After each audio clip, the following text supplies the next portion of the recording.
Hello student, स्वागत है आपका एक बार फिर से कक्षा 9 के पहले चैप्टर हमारे आसपास के पदार्थ में। पिछले वीडियो में हमने ताप के कारण अवस्था में होने वाले परिवर्तन के बारे में डिस्कस किया था। आज हम दाब के कारण अवस्था में परिवर्तन के बारे में डिस्कस करेंगे। क्या प्रभाव दाब के पदार्थ की अवस्था में परिवर्तन होते हैं दाब के कारण। चित्र में आप देख रहे हैं, यदि हम पानी को गर्म करते हैं उससे भाप बनती है। ताप बढ़ने पर द्रव गैस अवस्था में परिवर्तित हो जाता है।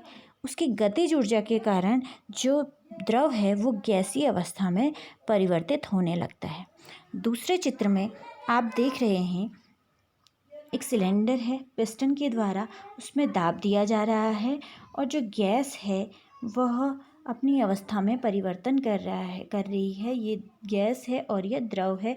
आप देखते हैं एलपीजी जो हमारे घरों में है वो द्रव के रूप में होती है, जबकि वो एक गैस है, लिक्विड पेट्रोलियम गैस। यानी कि जो गैस है उसको बहुत ज़्यादा दाब दे करके गैसीय अवस्था में परिवर्तित किया जाता है। अर्थात हम कह सकते हैं कि जो पदार्थ है यानी कि जो गैस है उसको दाब के द्वारा संपीड़ित करके उसके कणों के बीच की दूरी को कम करके उसकी अवस्था में परिवर्तन किया जा सकता है। ठोस कार्बन डाइऑक्साइड, आपने इसका नाम सुना होगा।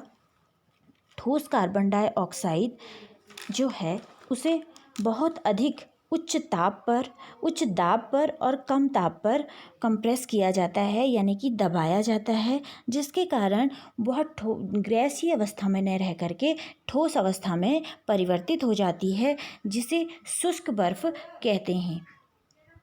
और इसी प्रकार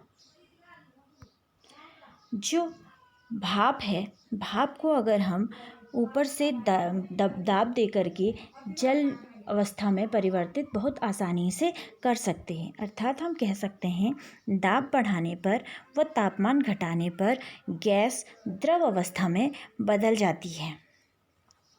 बच्चों, आपने तालाब, नदी, कुएं या किसी स्थान पर पानी को उड़ते देखा ही होगा, या आप पानी को गर्म करते हैं तो पानी को भाप बनते देखा होगा।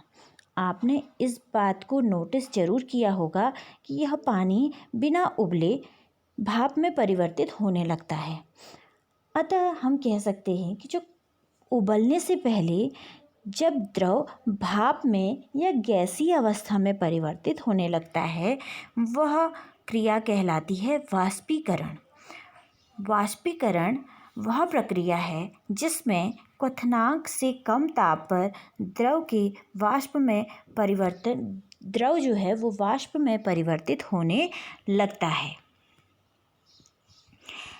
वाष्पीकरण को प्रभावित करने वाले कई कारक होते हैं, जैसे कि तापमान है, वेग है, आर्द्रता है और सतह का क्षेत्रफल है।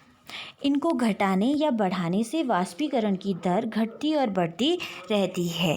तापमान में वृद्धि होने के कारण जो उसके कण हैं उनकी गतिज ऊर्जा भी बढ़ जाती है। गतिज ऊर्जा बढ़ने के कारण उनके कणों के बीच की दूरी बढ़ जाती है और वह वाष्पीकृत हो जाता है। इसलिए तापमान बढ़ाने पर वाष्पीकरण की दर भी बढ़ती है।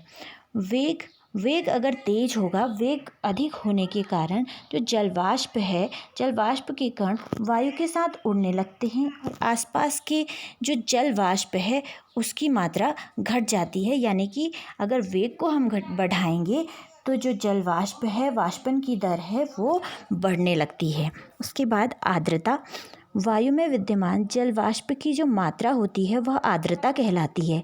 यदि वायु में पहले से ही वाष्प के कण होंगे तो जो वाष्पीकरण की दर होगी वह अपने आप ही कम हो जाएगी। इसीलिए आर्द्रता बढ़ाने पर जो वाष्पीकरण की दर है वह अपने आप घटने लगती है।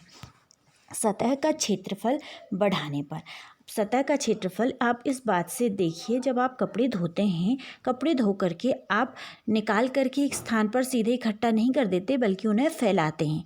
यानी कि अगर हम उसके क्षेत्रफल को बढ़ा देंगे तो जो कण हैं उनको आसानी होगी वाष्पीकरण में। इसलिए सतह का क्षेत्रफल जितना अधिक होगा, वाष्पीकरण की दर भी उतनी अधिक होगी। यह कारक सभी वाष्पीकरण के हैं।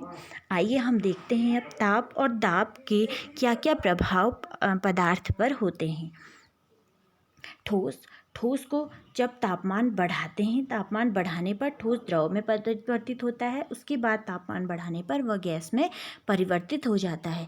अगर हम दाब को बढ़ाते हैं, गैस में हम दाब देते हैं, वो द्रव में परिवर्तित होता है और अधिक, और उसका तापमान कम करते हैं और दाब बढ़ाते हैं, जो द्रव है वो ठोस में परिवर्तित होने लगती है, जिसे हम हिमानीकरण भी कहते हैं।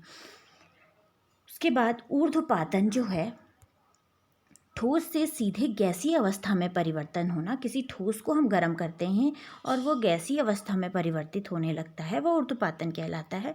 जैसे कि कपूर है, कपूर की गोलियां हम अगर अपने कपड़ों के बीच डालते हैं तो वो द्रवावस्था में नहीं बदलती, सीधे के सीधे वो उड़ जाती है और गैसीय अवस्था में परिवर्तित होने लगती है। तो ठोस से द्रव में बदलना गलनीकरण कहलाता है, द्रव से गैस में परिवर्तित होना वाष्पीकरण कहलाता है, गैस से द्रव में वापस परिवर्तित होना संघनन कहलाता है, एवं द्रव से ठोस में परिवर्तित होने की प्रक्रिया हिमानीकरण की प्रक्रिया कहलाती है। आपने देखा होगा, आप ठंडे की बोतल खरीदते हैं, उसके बाहर से कुछ पानी की बूंदें इस प्रकार से नज़र आती हैं। आप सभी लोगों ने ये चीज़ देखी होगी। यह होता है वाष्पीकरण के कारण जो शीतलता होती है, शीतलन होता है, उसके कारण यह जो ग्लास है उसके बाहर से पानी की बूंदें दिखाई देने लगती है। या फिर गर्मियों में हम सूती कपड़े पहनते हैं, गर्मियों में सूती कपड़े पहनते हैं क्योंकि जो वाष्पीकरण है उससे शीतलता का अनुभव होता है।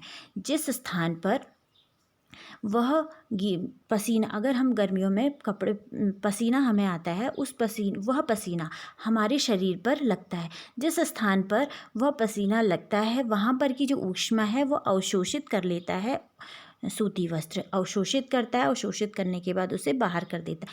उस ऊष्मा को अवशोषित करता है, जिस स्थान की ऊष्मा को अवशोषित करता है वहाँ पे हमें ठंडे का अनुभव होता है। इस कारण हमें जो गर्मियाँ हैं उस टाइम पे सूती कपड़े पहनने चाहिए। वैसे ही ठंडे गिलास या ठंडी बोतल के बाहर से पानी की बूंदें जमा हो जाती हैं। हम अगर गिलास में पानी भर देते हैं तो जो बाहर जो वातावरण में जो भी जल वाष्प की बूंदें हैं वह उसकी ओर आकर्षित होने लगती हैं, यानी कि जो ग्लास है वह आसपास की जो गर्मी है उसको अवशोषित करने के लिए जल वाष्प की बूंदों जो है वो उसके बाहर पर सारी की सारी जमा हो जाती हैं।